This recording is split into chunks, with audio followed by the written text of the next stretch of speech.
افلا یتدبرون القرآن، تدبر قرآن، مولانا امین احسن اصلاحی۔ سورہ قاف۔ بسم اللہ الرحمن الرحیم۔ گروپ پر ایک اجمالی نظر۔ سورہ قاف سے سورتوں کا چھٹا گروپ شروع ہو رہا ہے۔ اس میں کل 17 سورتیں ہیں، جن میں سے 7 سورتیں قاف، ذاریات، طور، قمر، رحمان اور واقعہ بالترتیب مکی ہیں۔ صرف سورہ رحمان کو بعض مصاحف میں مدنی ظاہر کیا گیا ہے، لیکن اس کی تفسیر سے واضح ہو جائے گا کہ یہ رائے بالکل بے بنیاد ہے۔ پوری سورہ کا مدنی ہونا تو درکنار، اس کی کوئی ایک آیت بھی مدنی نہیں ہے۔ سورہ واقعہ کے بعد 10 سورتیں حدید، مجادلہ، حشر، ممتحنہ، صف، جمعہ، منافقون، تغابن، طلاق اور تحریم مدنی ہیں۔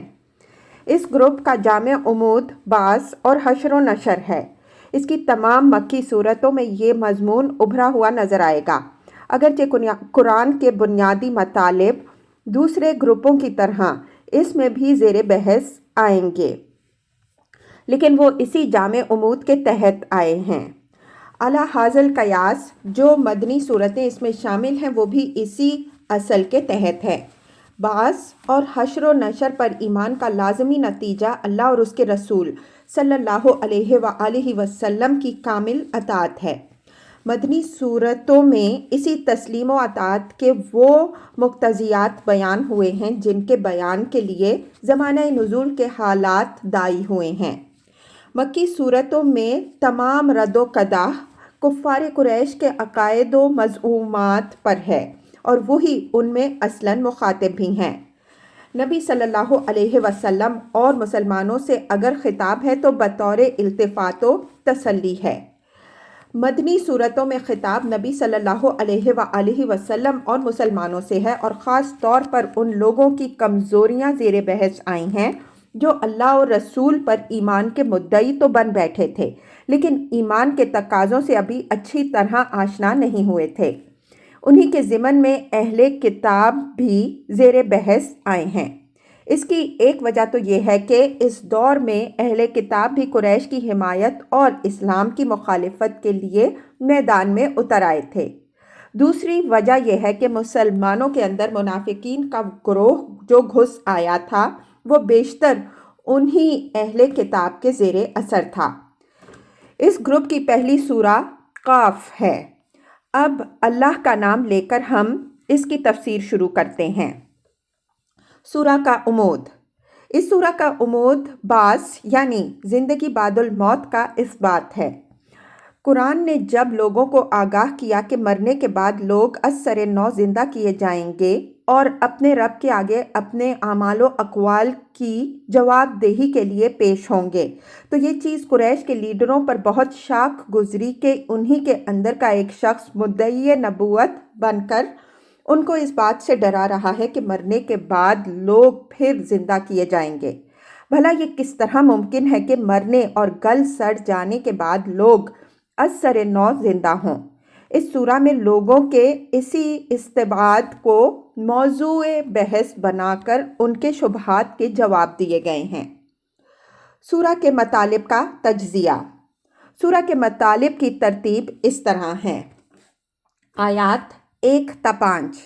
قرآن کی عظمت و رافت شاہد ہے کہ یہ اللہ کا کلام ہے۔ جو لوگ اس کو شاعری یا کہانت کی قسم کی کوئی چیز سمجھتے ہیں، یہ انکار قیامت کے لیے انہوں نے ایک بہانہ تلاش کیا ہے۔ ان کو تعجب اس بات پر ہے کہ انہی کے اندر سے ایک شخص اٹھ کر انہیں ڈرا رہا ہے کہ مرنے کے بعد جب وہ گل سڑ کر مٹی ہو جائیں گے تو از سر نو زندہ کیے جائیں گے۔ یہ بات ان کے نزدیک بہت مستبعد ہے۔ وہ قرآن کو استکبار کی بنا پر ماننا نہیں چاہتے، اس وجہ سے اس کو کہانت اور شاعری قرار دیتے ہیں۔ یہ کہانت و شاعری نہیں بلکہ ایک حقیقت ہے جس کو جھٹلا کر وہ ایک شدید قسم کی ذہنی الجھن اور ایک کھلے ہوئے تناقض میں مبتلا ہو گئے ہیں۔ انہیں معلوم ہونا چاہیے کہ مرنے کے بعد زمین ان کے جن اجزاء کو تحلیل کرتی ہے، اللہ نے ان کو بھی جان رکھا ہے، اور لوگوں کے اقوال و اعمال کا ریکارڈ محفوظ رکھنے کے لیے اس کے پاس ایک رجسٹر بھی ہے۔ آیات 6 تا 11۔ آسمان و زمین کی ان نشانیوں کی طرف اشارہ جو خدا کی قدرت، حکمت اور ربوبیت کی شہادت دے رہی ہیں، اور جو اللہ تعالیٰ نے آسمان و زمین میں اسی لیے ودیت فرمائی ہیں کہ جن کے اندر خشیت و انابت ہو وہ اس سے یاد دہانی اور رہنمائی حاصل کریں۔ یہ نشانیاں مرنے کے بعد دوبارہ اٹھائے جانے کو بھی ثابت کر رہی ہیں، اور ان سے جزا و سزا اور توحید کی معرفت بھی حاصل ہوتی ہے، بشرطے کہ ان سے فائدہ اٹھایا جائے۔ آیات 12 تا 14۔ کفار قریش کو تہدید کے استکبار میں مبتلا ہو کر ایک واضح حق کی تکذیب نہ کرو۔ تم سے پہلے جن قوموں نے اپنے رسولوں کی تکذیب کی ان پر اللہ کی وعید پوری ہو کے رہی۔ اگر انہی کی چال تم چلو گے تو کوئی وجہ نہیں کہ تمہارا انجام ان سے مختلف ہو۔ آیات 15 تا 18۔ مرنے کے بعد دوبارہ اٹھائے جانے اور حساب کتاب پر اللہ تعالیٰ کی صفت خلق اور صفت علم سے استدلال اور لوگوں کے افعال و اقوال کا ریکارڈ محفوظ رکھنے کے لیے اس نے جو اہتمام کر رکھا ہے اس کی طرف اشارہ۔ آیات 19 تا 35۔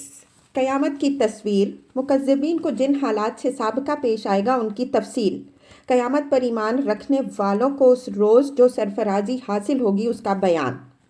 آیات 36 تا 37۔ قریش کو تنبیہ و تہدید کہ اپنی قوت و شوکت پر زیادہ نہ اتراؤ اور اس گھمنڈ میں نہ رہو کہ ان پر زوال نہیں آ سکتا۔ تم سے پہلے کتنی ہی قومیں گزر چکی ہیں جو تم سے کہیں بڑھ چڑھ کر تھیں۔ اللہ نے ان کو عین ان کے دور عروج میں پکڑا اور اس طرح پکڑا کہ خدا کی زمین اپنی وسعتوں کے باوجود ان کے لیے تنگ ہو گئی۔ ان سرگزشتوں میں ان لوگوں کے لیے بڑا سامان عبرت ہے جن کے پاس عبرت پذیر دل اور سننے والے کان ہیں۔ آیات 38 تا 45۔ نبی صلی اللہ علیہ وسلم کو صبر و استقامت کی تلقین، حصول صبر کے لیے اہتمام نماز کی تاکید، مخالفین کے معاملے کو اس دن پر محمول کرنے کی ہدایت جس کا ظہور لازمی ہے، اس امر کی وضاحت کہ آپ کی ذمہ داری انذار تک محدود ہے، لوگوں کے دلوں میں ایمان اتار دینا آپ کی ذمہ داری نہیں ہے، بس اسی قرآن کے ذریعے سے ان لوگوں کو آگاہ کر دیجئے جو اللہ کی وعید سے ڈرنے والے ہیں۔ اگر یہ لوگ اس کا مذاق اڑائیں گے تو اس کے نتائج سے خود دوچار ہوں گے۔